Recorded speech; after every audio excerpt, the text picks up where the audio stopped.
আমাদের হৃদয়েও একটা ইসমাইল আছে। আমাদের কারো হৃদয়ের ইসমাইল হচ্ছে আমার টাকা, আমাদের কারো হৃদয়ের ইসমাইল হচ্ছে আমার ব্যাংক ব্যালেন্স, কারো হৃদয়ের ইসমাইল হচ্ছে আমার গাড়ি, আমাদের কারো হৃদয়ের ইসমাইল হচ্ছে আমার যশ খ্যাতি।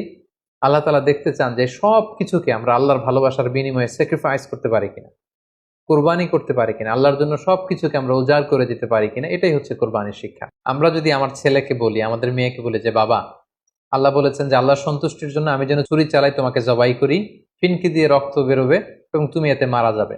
আমাদের ছেলে মেয়েরা কি ইমানের বলে এতটা বলিয়ান হয়েছে যে এই প্রস্তাবে তারা রাজি হবে? আল্লাহ তাআলা সাইয়েদনা ইব্রাহিম আলাইহিস সালামকে স্বপ্নে দেখালেন যে ইব্রাহিম, তুমি তোমার সবচাইতে পছন্দনীয় বস্তুটি আল্লাহ রাস্তায় কুরবানি করো। একাধিকবার তিনি এই স্বপ্নটি দেখলেন এবং ইব্রাহিম আলাইহিস সালাম বুঝতে পারলেন যে আমার সবচাইতে পছন্দনীয় হচ্ছে আমার ছেলে ইসমাইল, যাকে আমি আল্লাহর আদেশে সেই মক্কার মরুভূমিতে রেখে এসেছি। তিনি আল্লাহ তাআলার আদেশে ফিলিস্তিন থেকে মক্কায় চলে আসলেন। এসে ১৩ বছর পর নিজের কলিজার টুকরা সন্তান ইসমাইলকে দেখলেন। কিন্তু এই ছেলেকেও তিনি বেশি দিন ধরে রাখতে পারবেন না, কারণ আল্লাহ তাআলার আদেশে তাকে জবাই করতে হবে। তিনি ছেলের সাথে কনসাল্ট করলেন। বাবা ছেলের কনভারসেশনটা কেমন ছিল আল্লাহ তাআলা সূরাতুস সাফফাতে খুব চমৎকার ভাবে বলছেন, ফালাম্মা বালাগা মাআহু সাইয়া ক্বালা ইয়া বুনাইয়া ইন্নী আরা ফিল মানামি আন্নী আযবাহুক। ইসমাইল যখন একটু হাঁটতে পারে, দৌড়াতে পারে, ছোটাছুটি করতে পারে, এই বয়সে যখন পৌঁছলো, ইব্রাহিম আলাইহিস সালাম এসে বললেন, হে আমার কলিজার টুকরা সন্তান, আমি স্বপ্নে দেখেছি যে আমি তোমাকে জবাই করছি। ফানজুর মাযা তারা, what do you think about it, what's your opinion about the matter, তোমার মতামত কি, আমি তোমার মতামত জানতে চাই। ছোট্ট ছেলে ইসমাইল আলাইহিস সালাম বললেন, ক্বালা ইয়া আবাতি ফাআল মা তু'মার, হে আমার বাবা, আপনি যেমনটি আদিষ্ট হয়েছেন ঠিক তেমনটি করুন। সাতাজিদুনি ইনশাআল্লাহু মিনাস সাবিরিন, ইনশাআল্লাহ অচিরেই আপনি আমাকে ধৈর্যশীল পাবেন। আপনি মনে করবেন না যে আমি ঘাবড়ে গিয়েছি, আমি ভয় পেয়েছি, আমি দৌড়ে ছুটে পালাবো না। আপনি যেমনটি দেখেছেন তেমনটি করুন, কারণ আপনি আল্লাহর নবী এবং আল্লাহ তাআলা আপনাকে আদেশ করেছেন, এটা আপনার উপর আল্লাহর ওয়াহী। সো আপনি আমাকে ধৈর্যশীল পাবেন। বাবা ছেলে তখন মক্কা থেকে, মক্কার পাশেই মিনা অবস্থিত, মিনা প্রান্তরে রওনা হলেন আল্লাহ তাআলার আদেশে ছেলেকে কুরবানি করবার জন্য। কি মর্মান্তিক, কি হৃদয় বিদারক সে দৃশ্য। এবং সাইয়েদনা ইসমাইল আলাইহিস সালাম বললেন, বাবা, আমার চেহারার দিকে তাকিয়ে আপনি ছুরি চালাতে আপনার বড্ড মায়া লেগে যাবে, কষ্ট লেগে যাবে। আপনি আমাকে উল্টো করে শুইয়ে দিন, অর্থাৎ আমার চেহারাটা থাকবে মাটির দিকে, আপনি পেছন দিক থেকে আমাকে জবাই করুন। আল্লাহ তাআলা বলছেন, ফালাম্মা আসলামা ওয়া তাল্লাহু লিল জাবিন, দুইজনেই যখন সারেন্ডার করলো, মানে তাদের হৃদয়ে তখন আল্লাহর ভালোবাসা, আল্লাহর আনুগত্যের এই ব্যাপারটা ছাড়া আর কোনো কিছুই নেই। সাইয়েদনা ইব্রাহিম ছেলেকে হৃদয় থেকে সরিয়ে সেখানে আল্লাহর আদেশকে, আল্লাহর ভালোবাসাকে স্থান দিয়েছে। ছোট্ট ছেলে ইসমাইলও আল্লাহর ভয়ে রাজি হয়ে গিয়েছে। সাইয়েদনা ইব্রাহিম আলাইহিস সালাম তখন ইসমাইল আলাইহিস সালামের গলার মধ্যে ছুরি চালাবেন, আসলে এতটুকু পর্যন্ত অগ্রসর হওয়াটাই আল্লাহ তাআলা চেয়েছিলেন। আল্লাহ তাআলা চাননি যে পিতা ইব্রাহিমের কাছ থেকে শিশু ইসমাইলকে ছিনিয়ে নিতে। আল্লাহ তাআলা চেয়েছেন যে ইসমাইলের স্থান ইব্রাহিমের হৃদয়ে বড় নাকি আমি আল্লাহর স্থান বড়। তিনি যখন ছুরি চালাবেন, পেছন থেকে ডাক আসলো, ওয়ানাদাইনাহু আইয়া ইব্রাহিম, হে ইব্রাহিম স্টপ, আর সামনে আগ বাড়ানো যাবে না, এখানেই থামো। কদ সাদ্দাকতার রুইয়া, তুমি তোমার স্বপ্নকে বাস্তবায়ন করেছো, তুমি তোমার স্বপ্নকে বাস্তবায়ন করে দেখিয়ে দিয়েছো। ইন্না কাযালিকা নাজজিল মুহসিনিন, এভাবেই আমি যারা সৎকর্ম পরায়ণশীল তাদেরকে প্রতিদান দিয়ে থাকি। ইন্না হাযা লাহুয়াল বালাউল মুবিন, নিশ্চয়ই এটা অনেক বড় পরীক্ষা।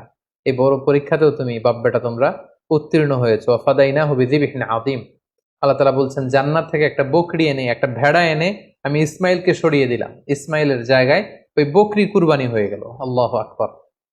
সাইয়েদনা ইসমাইল আলাইহিস সালাম বেঁচে গেলেন।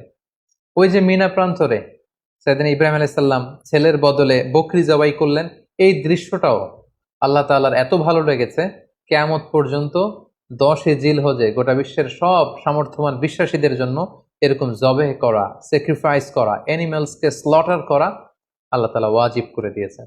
তার মানে কুরবানির যে বিধান, এটা আমরা সাইয়েদনা ইসমাঈল আলাইহিস সালামের বদৌলতেই পেয়েছি। কেন আল্লাহ তাআলা এমনটি করলেন? আল্লাহ তাআলা চাইলেন যে আমি দেখতে চাই ইব্রাহিমের হৃদয়ে কে বড়, কলিজার টুকরার সন্তান ইসমাইল বড় নাকি আমি আল্লাহ তাআলা বড়।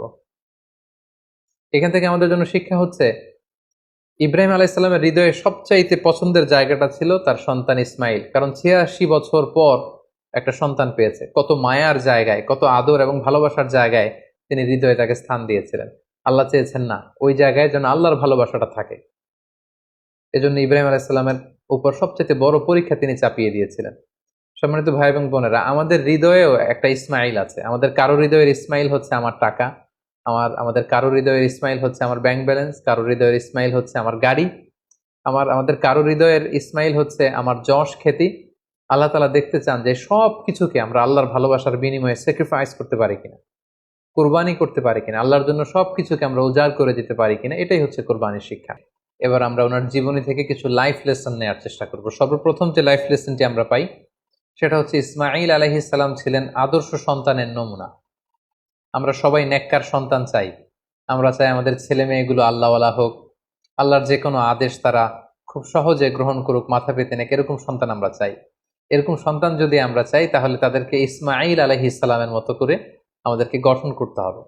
কারণ ইসমাঈল আলাইহিস সালাম এমন একজন আদর্শ সন্তানের নমুনা ছিলেন।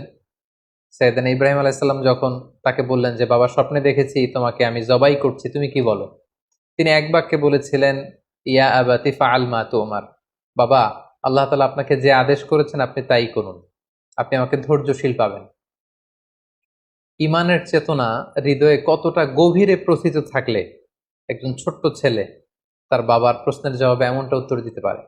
আমরা যদি আমাদের ফ্যামিলি মেম্বারের কথা চিন্তা করি, আমাদের ছেলে মেয়েদের কথা যদি চিন্তা করি, আমরা যদি আমার ছেলেকে বলি, আমাদের মেয়েকে বলি যে বাবা, আল্লাহ বলেছেন যে আল্লাহর সন্তুষ্টির জন্য আমি যেন ছুরি চালাই, তোমাকে জবাই করি, ফিনকি দিয়ে রক্ত বেরোবে এবং তুমি এতে মারা যাবে। আমাদের ছেলে মেয়েরা কি ইমানের বলে এতটা বলিয়ান হয়েছে যে এই প্রস্তাবে তারা রাজি হবে?